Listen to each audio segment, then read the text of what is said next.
everyone, I wanted to talk to you today about how I spent less than $900 on groceries for my family of 7 in the month of July. Now, normally when we buy groceries, we spend at least usually like $1,200 to $1,300 a month on groceries. We just do. Our 12-year-old son is like full-blown teenager at this point. He eats a lot of food, and we've got some other kids that eat a lot of food as well. And I try to buy healthier food. We eat a lot of fruit and vegetables and things like that. So yeah, so we end up spending a lot of money on groceries. And my husband and I were kind of looking over our budget and realizing that we probably could be cutting back a little bit in this area because we had a pantry full of food, a freezer in our garage full of food, and even the freezer in our house was full of food. And so we thought, why don't we just try? And so I said to myself, well, I'm gonna try to do $1,000 in the month of July. Let's see if I can just cut it down to $1,000 and see what happens. So today I'm just gonna share with you what I did and how I spent about $842 on groceries for our family of 7 for the month of July. The number one way that I did that was that I planned everything ahead of time. I actually went through our freezers, our refrigerator, our pantry, and I kind of cataloged everything that we had. So after I had cataloged everything that we had, I was able to kind of figure out what things I could use for meals, and I actually created like a little sheet where I could check things off after we had used them. And for some things, like I had a ton of ground turkey for some reason, and so I tried to figure out how I could use that ground turkey with other things in the house. Like I had some of these Indian sauces, and so I thought, well, I could like brown the ground turkey, and then put that sauce on it. And I was trying to figure out like different ways that I could use things that maybe I wouldn't normally use them, just so I could use up the things that are in our house. So we made it through the month of July, and we still have a lot of food in our freezer and in our pantry, although not as much in our pantry. So I feel like going into August, we already have a lot of things. So hopefully we'll be able to keep that budget low. It won't be as low because we have 2 birthdays, and every single weekend in August, we have someone staying with us, or more than one person staying with us. So yeah, we're definitely gonna be feeding, every week we'll be feeding between 9 and 10 to 11 people for several days that week. So yeah, I'm not expecting that it is going to be as low, and maybe it'll go right back up to that 1,200 range again. But I'm gonna try my best. I'm gonna use what's in the house, and we're gonna do our best. So after I cataloged everything, I had to consider how my husband gets paid. And this is gonna vary for everybody, or how you make your money, because a lot of people, you know, both spouses work, or the wife, you know, makes some kind of like supplemental income. I make a tiny bit of income here on YouTube, but it's not enough that it's, you know, affecting our budget really at all right now. So we had to kind of figure out how that worked. My husband gets paid twice a month, which I actually hate, and I don't understand why it has to be this way. I find that budgeting for twice a month is really hard because that's not how bills work. So anyway, so we had to deal with obviously that fact. So twice a month, how are we gonna make this work? And the first thing, besides, you know, all the cataloging and things that I did to figure out what we had in the house, the second thing that I did was I meal planned. I figured out all the types of meals that I could make and the things that we eat on a regular basis. Now, for the most part, we actually eat the same things all the time. Like for breakfast, we eat almost the same thing every single day. Not every single day, every single week. So it's easy for me to anticipate how much money we were going to be spending on those types of things. It was really kind of like no big deal.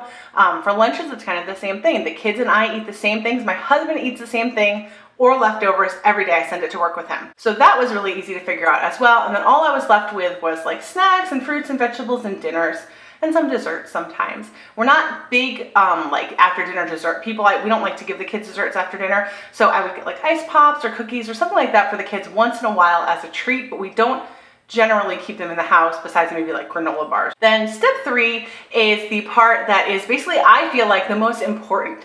It is deciding where you're gonna shop, when you're gonna shop, and how you're going to shop. And what I personally did, because I feel like if you send me to a grocery store, even if I have a meal plan and even if I have a grocery list, I'm gonna buy things that I don't need, because that's just the way I am. I see something's a good deal, I'm like, oh, we love that, we wanna have that, and I'll buy it, even though we don't need it.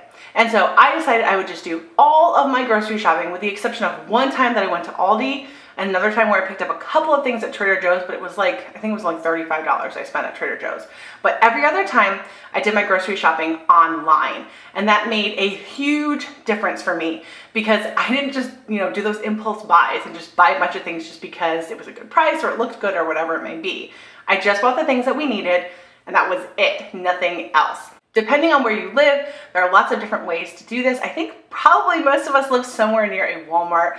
Walmart has a really good pickup. I actually have a link for you guys down in my description box to get a discount on your Walmart pickup. So if you have not used Walmart pickup before, go ahead and check out that link. And it's just an affiliate link. I just kind of make a little percent. I forget what it is, like $5 I make or $10 or something like that if you end up using the Walmart service. And then you can get your own link and then share that with your family and friends, and then you can get that money back. So kind of like just keeps giving and giving and giving. So it's definitely a really fun thing to set up. But one of the things that I don't like about shopping at Walmart is that you can't look at things by their unit price, which I like shopping by unit price because I'm not really brand loyal. I am about some things, but not usually. And so if there are other things that are very similar, I will check the unit price, which is basically like how much you pay per ounce. And I will tend to get whichever one is cheaper. So we have a grocery store near us. It is not a big chain, but they do have like a pickup service. And so I used their website and I was able to, buy things that were slightly cheaper there. But then you have that trade-off too, that Walmart has a lot of things that are cheaper. And so, I mean, in reality, you could shop at both places or shop at however many places you want and then just kind of drive around town and pick up what you need. But that depends on where you live, because some people only have a Walmart in their town, or maybe they don't even have a Walmart in their town. So if you live near a place like that, I highly recommend doing that grocery pickup. It will save you money. I promise you, it will totally save you money. And the last thing that we did is we did not run out and buy something if we ran out of it. At one point we ran out of milk and I just didn't buy it. I said, you guys drank it too fast, you used it up too fast, now you're not gonna have milk for a couple of days. And they just had to wait to have milk again. And if I were gonna have like a recipe or something like that that was gonna need something, I would have just switched up the recipe and not used it. There was one time on July 31st, but I'm kind of counting that in my August budget, where I ended up having to run out of the house because it was my daughter's birthday the next day and we needed eggs for her cake and we had run out of eggs. So I did it that one time, but for the entire month prior to that, I had never done that. I didn't just like run out and buy things just because we ran out of it in the house. So that's everything. That is what I did to spend about $842 for my family of 7 for all of our meals, because we are a homeschooling family and it's summer. So for most families, your kids are usually home with you for the most part. And so we were home all the time. We were going to the pool. We were doing all our different things that we do. And we just ate from home as much as we possibly could. We do have an eating out budget. And so we did eat out once, maybe twice a week, depending on the week. But prior to that, in the month of June, especially because I was away for 2 weeks, we ate out a ton. And so we had totally spent way too much money eating out that month. So that was kind of one of the reasons that we thought, why don't we challenge ourselves to see how little we can spend in the month of July and eat out a lot less. So this is a completely different video than what I normally do here on my channel, but I thought it would be helpful because a lot of you guys that are watching this video have large families or have lots of little kids at home and you're homeschooling and you need to be saving money. A lot of us are not dual income families. Our husbands are usually the primary breadwinner and the moms stay home with their kids. That's kind of what I've seen from the people who have been commenting on my channel. That's a lot of what people do. That's not, completely true, but for a lot of people that is the way it is.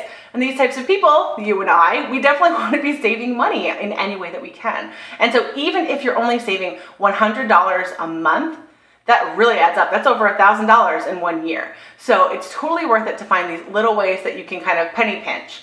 But I don't use coupons and I don't do any of those other things that take a lot of time and effort because I just don't want to. That's not where I want to spend my time. I'd rather spend my free time doing things like this, like making a video, which I enjoy doing and I hope is helpful to you, but I'm just not interested in clipping coupons and going from store to store to find the best deal. I want to do whatever's easy, whatever is consistent, but also helps to save me money in the long run. Thank you so much for watching this video. If you'd enjoy seeing more videos like this in the future, please let me know by clicking the like button and leaving me a comment.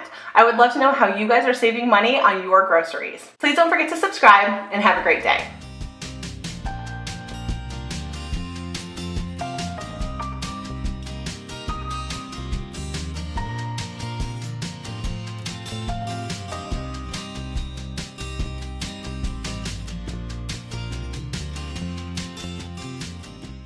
Please don't forget to subscribe and have a great day.